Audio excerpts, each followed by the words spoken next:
Hi everybody, it's Victoria from Taggart Dance School and I also have Kim with me today. So we're going to do a video for you and it's going to be 15 random questions, kind of mixed, a wee bit personal questions, mostly dance questions, and you're going to find out what crazy dance teachers are being let loose with the kids in the class. Alright, so I'm going to start off by asking the first question. So Kim, what is a nickname only your family calls you? I don't really have a nickname. It's mostly if they use my full name. So if you hear the Kimberly, it's oh my god, what have I done? I'm in trouble. Yeah, I get the same when you hear Liz shouting Victoria. It's generally because she's trying to get my attention. But most family members actually call me Toria. Toria. Yeah, that's kind of a good shortening. Right. So do you have any weird phobias? I do actually. So my degree's in zoology, but I can't go near cockroaches. It's the only insect I can't deal with. Yeah, they're about I can touch anything else, I can lift any other animal, just not a cockroach. I have a weird phobia of my teeth falling out. Oh, It's weird. Is that like one of those crazy dream things? Yeah, it's a weird dream when you wake up and you're like checking your mouth to make sure your teeth are still there. I think it's a vanity thing, but I just don't want my teeth to fall out, so that's my phobia. No. So Kim, what was your first stuffed animal and what was their name? I had a little rabbit and it was called Scabby Rabbit because I loved him so much and he was so scabby. And he was just totally ruined by the end. Yeah, my mum took him away to fix him and he never came back. So Right. I still haven't forgiven her for that moment. I don't remember having like a particular teddy. I was more of a dolls person. So I definitely had loads of Barbies and loads of Cindy's, and I do remember having this rag doll because there's a picture in my mum and dad's house and I'm in like one of those wicker basket chairs. I think it was a typical kids 80s picture and I've got my rag doll in the picture with me, but I do remember having a Cabbage Patch doll which I loved to bits. Oh, they're cute. Yes, that was my favourite. Do you have any weird body skills?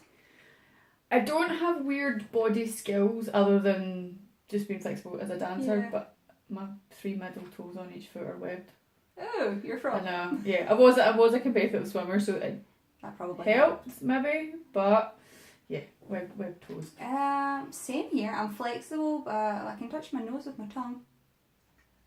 That's a bit weird. Good going. Good going. If anybody else watching's got some freaky body skills, let us know in the comments box below.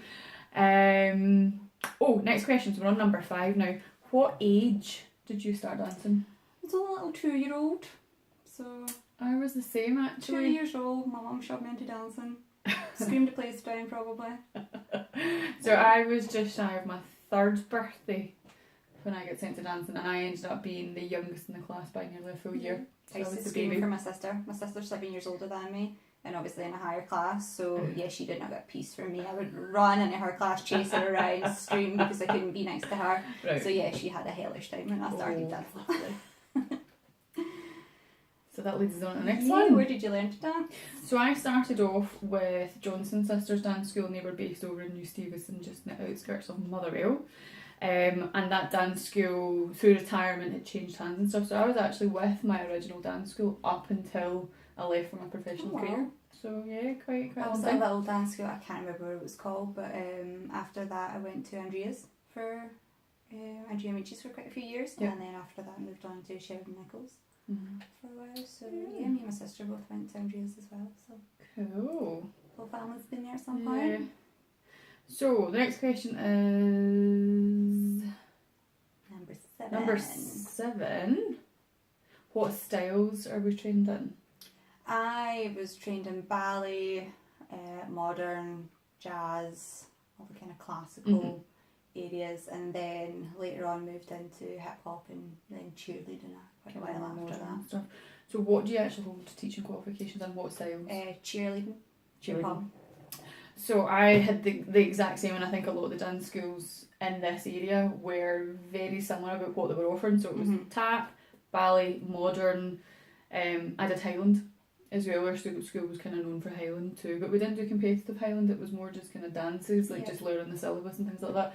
And then latterly, after the school had kind of changed hands, and a younger teacher took it over, more of the kind of more modern styles were brought in, so a little bit more contemporary, more lyrical, and definitely more kind of freestyle hip hop. Definitely had a mixture of everything, but I think back in the day it was always the classical, ballet, tap, modern, jazz, modern, that's what it was. But those are the kind of basics that every dancer tends to start off with, because it gives you a good basis for definitely whatever you want to do. Good groundwork for from anything. there. Yeah. So can you remember your first dance class? Don't remember the first dance class. I think I just remember wee snippets of things that happened over the first few years. I remember things like one of the girls fell and like cut her chin on the wooden floor, and there was the whole, oh my god, this, Drama. yeah. And then just like fun things like when we were allowed to start bringing, we had practiced Highland dancing swords, and most kids in my class had a family member that made them a wooden set. But no, my dad, being a mechanical engineer, had one of the guys on the oil rig made me a metal set of swords, steel swords. These things were the heaviest things ever. So any of the times that you were doing like all your saluting with your swords, I'm like this, trying to hold my Heavy sword metal up. sword. Yeah. They were lethal, so we used to have some really good battle reenactments in the class at break time. Much to the teacher's annoyance, but yeah, just wee snippets like that. Yeah, I'm the same. I don't really remember my first dance class apart from chasing after my sister, but I just always remember being a show off. Like, you know, when it's nobody's doing it right, so you get stood in a line and everybody should do it perfect, and there's me shuffling my feet absolutely perfect and so proud of myself. So yeah. But those wee tricks are kind of confidence builders as well. You hate doing them at the time, but you still use them as tricks. I know, but as you're after it, teaching you feel good about yourself. Like, everyone's moaning at you at the time because you're showing off, but you're secretly proud of yourself. Exactly. So we are now on to number 9. So who is your most memorable dance teacher? I would probably say Sheridan Nicol. She was Why? She was a toughie, but she always had a good laugh. You know, she'd like, squish you into your splits to help you. Yeah. Not about it. Always help you. She was good at confidence building as well.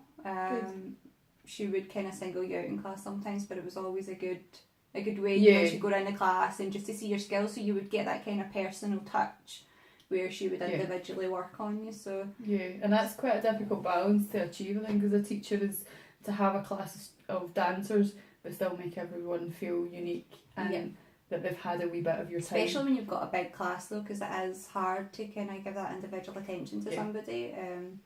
But yeah, if you can spend that extra time, it boosts your confidence as well, knowing that you can do it and you can stand up by yourself and just go for it. Perform, yeah.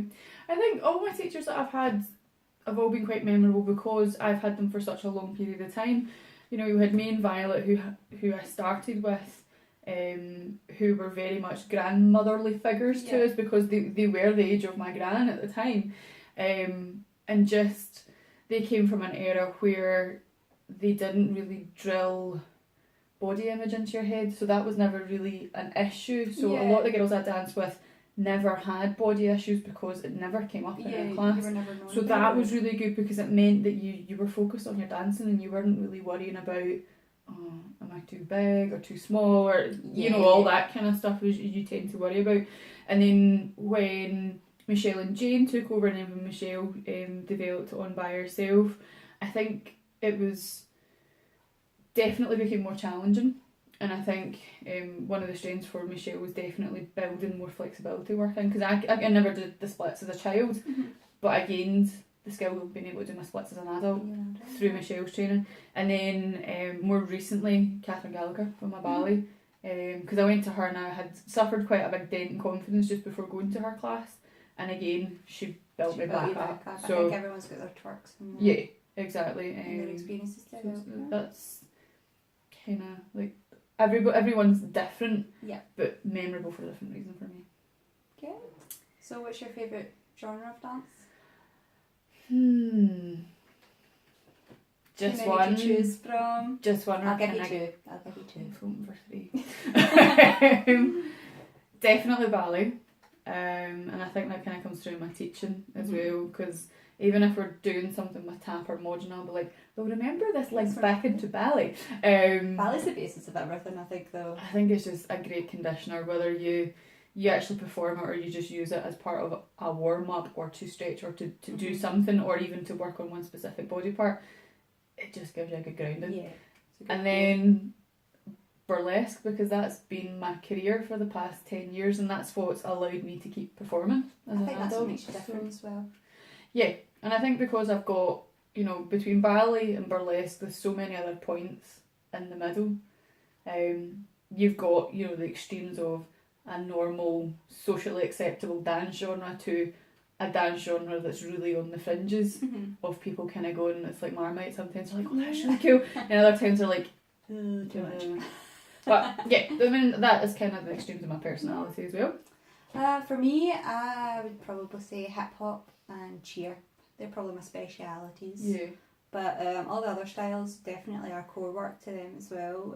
Like the hip hop, you don't have as much kind of syllabus as everything else. It's more kind of free flow. Yeah. Do what you feel, which I think is a really good way to express yourself. So yeah, I'd probably say hip hop and cheer are my two. Is that your two favourite to perform? Yeah, I would say so. Very high impact, I would say. If anyone's been to my classes, you know what my cheerleading's like. Yeah.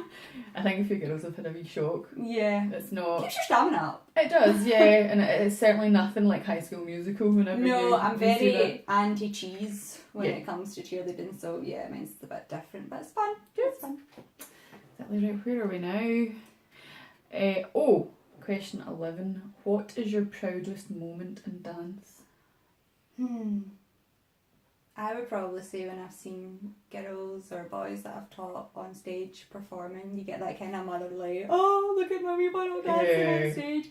I would probably say, I mean, I'm proud of myself. I've danced at big events before, but I think knowing that you have imparted wisdom on someone else and you've helped them develop, it's seeing people grow up through dancing as well has been amazing, seeing how they've developed and grown. Well, I think it's quite nice knowing that you've been part of their dance stream. Yeah, So part I of think their journey that's in a way. quite It's cool as well. It's good.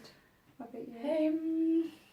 Proudest moment in dance? I think probably starting Taggart Dance School. Yeah. Because before then I taught for other teachers, I freelanced, I was doing lots of other things, different courses, and I think that moment when you decide, no, I want to do something for myself, is kind of a really, really big thing.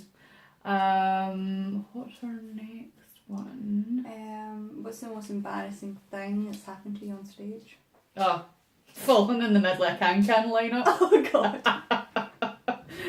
Definitely mine falling.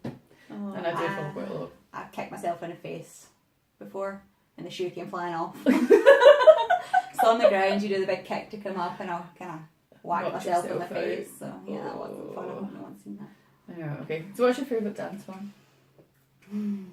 There's so many. Probably Step Up because so much hip hop in it. Yeah. Or Save the Last Dance. It's a really good film. I like Chicago just because it's like jazz dancing. Yeah. Bob Fosse, you gotta love a bit of Bob Fosse with the jazz hands.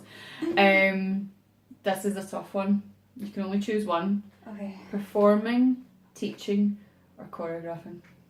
Oh man, that's a hard one. Performing. It's all three. I would say performing. Performing. It's so it's I think so enjoyable. once You can it's express in, yourself. once you've had the taste of being on the stage, it's hard to let it go. Yeah. I mean, choreographing's fun when you get to see your work on stage. It's great, but actually doing it yourself. I like the And costumes and the getting ready and doing the getting all hair sparkly. and the backstage banter and Yeah, performance got to be the best one. Yeah. Last question. Do you want to ask it?